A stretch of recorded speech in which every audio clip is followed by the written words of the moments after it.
So, about a week ago, I made a video discussing The Legend of Zelda Tears of the Kingdom and how it's still very, very mysterious, even though we are only 4 or 5 months away from the release of that game, and how the mysteriousness about the game is definitely a little bit frustrating to a lot of us. It's for sure a little bit frustrating to me in a lot of ways because I am so massively excited for it. However, I also spent a lot of that time in that video discussing why I also think it's kind of a good thing and an understandable thing given how things may play out. Tears of the Kingdom, in my opinion, finds itself in a pretty unique scenario because right now it's Nintendo's biggest 2023 title. In fact, whatever year a new Zelda game is going to release, it's going to be one of, if not the biggest game of the year across the entire industry. It also finds itself 6 years into the life of the Switch. It's actually going to release within the 7th year of the Switch's life. It's also a sequel to one of the highest rated and best-selling video games of all time. For many people, it might even be their favorite game of all time. Breath of the Wild was basically a masterpiece for 99% of the people who played it, but it's also a game that technically could release to huge hype and massive sales without a whole lot of information beforehand. I mean, when we track the slow drip feed of information that Nintendo gave us about that game, it really shows that without showing us or telling us a lot about that game, people still got insanely excited just to learn anything they could. From a couple of teasers with 30 seconds of gameplay to eventually seeing the official title confirmed as Tears of the Kingdom and the release date for May 12th, it's been pretty neat. And so now, halfway through January, only 4 months away from the release of this game, the question becomes, how much does Nintendo really need to show us about this game to make it a hit and to make it really popular and successful?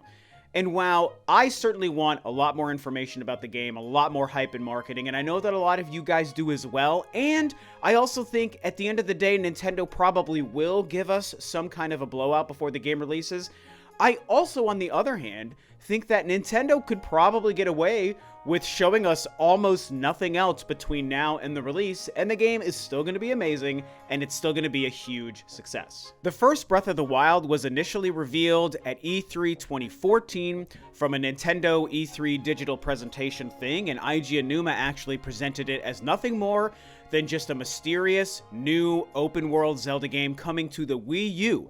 There were no discussions or conversations about a Nintendo NX. We didn't know anything about the Nintendo Switch or anything about where Nintendo's success would go in the future.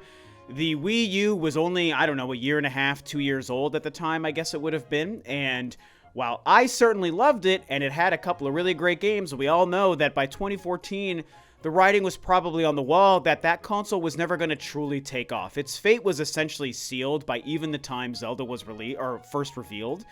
And obviously it breaks my heart as a fan of that console, but it is what it is. We know the history.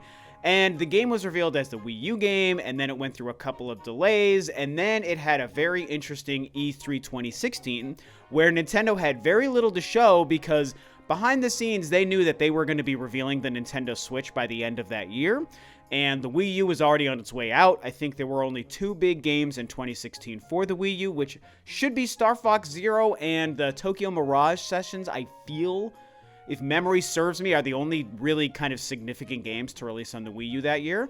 And so they basically gave us 3 days of just Breath of the Wild. Again, we didn't know what it was called until that presentation actually started. They gave us a huge blowout and so much gameplay and so much information while still keeping 95% of the game mysterious.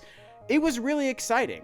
Tears of the Kingdom, I don't think, is anywhere near that same situation. Again, Tears of the Kingdom is releasing on an already massively successful device, okay? So it already has a huge leg up compared to Breath of the Wild potentially being an exclusive Wii U title, right? And I say that because when the game was first revealed in 2014, when the game got the official title of Breath of the Wild in 2016, there was no Switch, there was no indication it was going to be a cross-gen game, so we thought, until Nintendo confirmed it way later, that Breath of the Wild, the Wii U Zelda game, was only going to be a Wii U title, right? Tears of the Kingdom, now releasing in the 7th year of the Switch, like I said at the beginning here, is in a totally different situation. Breath of the Wild came out and has already sold, like, I don't even remember the last number. Is it like 28, 30, 35 million? I might have to double check and post a picture. I cannot remember. but it's crazy. It's like, I don't know, in the neighborhood of 30 million, maybe more. It's a huge, massive hit, and it should be. So that game already has done incredibly well for itself. Now the Switch has sold like 115 million units compared to the Wii U, which sold only barely like 14 million, I think. They're just not even in the same category. And so Tears of the Kingdom has the advantage of not needing the same kind of press and hype and marketing buzz that Breath of the Wild needed.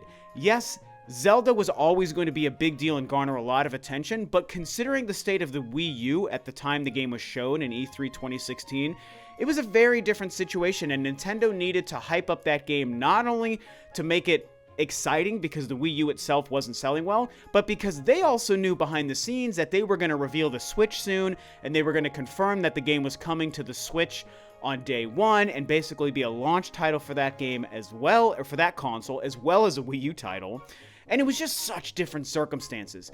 Tears of the Kingdom, they can keep that game as mysterious as it's been until May 12th when it releases, and everyone's still going to buy it, and everyone's still going to love it, and we know it's going to be a great game. So to me, at that point, the question just becomes, will Nintendo keep it mysterious until the release date?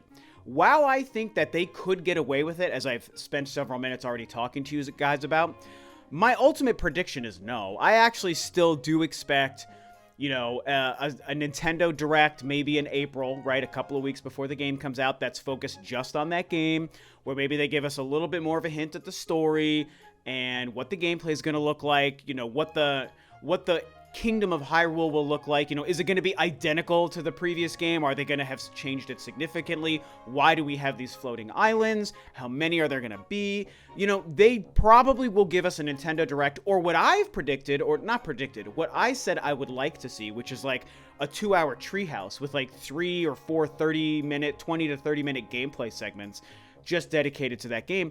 You know, I think that there's a great chance that they will probably do that. It just makes too much sense.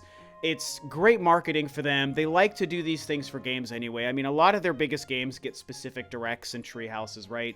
Metroid Dread got one, Animal Crossing got one, Super Smash Bros. Got one. Xenoblade Chronicles 3 even got like a 20-minute direct or something last year, and so I don't see why they wouldn't do it for their biggest Zelda game. The only thing that shows us why they might not is what I've already said, is that Zelda is just in its own category of awesomeness and success, you know? I mean, Animal Crossing New Horizons has now crossed into that threshold, but before Animal Crossing New Horizons, that series, while huge, wasn't necessarily in the same tier as Zelda. So with Tears of the Kingdom, it comes back to the whole thesis statement of this video, right? Which is Nintendo could keep the game mysterious and show us nothing else between now and the release date. But I don't think they're going to. In fact, while I do think a treehouse or a direct focused on that game is most likely, they might also just play it really safe and simple. And if we get just a regular Nintendo Direct, like in February or whatever, you know, the Direct that most of us think they will probably give us soon, they could probably just release a standard 2-minute trailer, the normal full trailer you would give to a game, and maybe just do that and call it good. And one really kick-ass 2-minute trailer that shows a ton of story and a ton of gameplay and reveals details that we want to know, that could be enough to give most of us what we want to know about that game. And then they might just wipe their hands with it and say, we don't need to make any directs or treehouses. Y'all know what you need to know. It's Zelda. It's going to be great. You're all going to buy it. Here's your 2-minute final trailer, and we'll see you in May. Technically, they could get away with that. So it will be very fun and exciting to see what they do. Again, I'll reiterate, I expect a treehouse or a Nintendo Direct probably in April, but even if they don't do it, I would be satisfied with one more 2-minute trailer.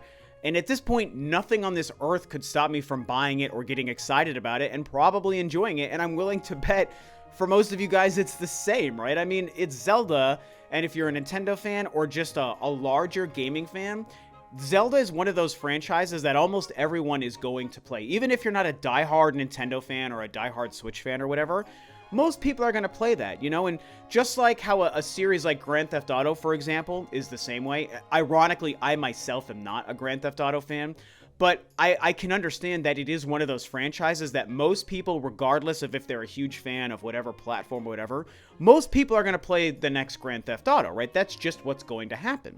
And I think Zelda is the same. So while your diehard Nintendo fans and diehard Zelda fans are going to play it, but a massive amount of people who are maybe casual Nintendo fans will also play it because it's Zelda.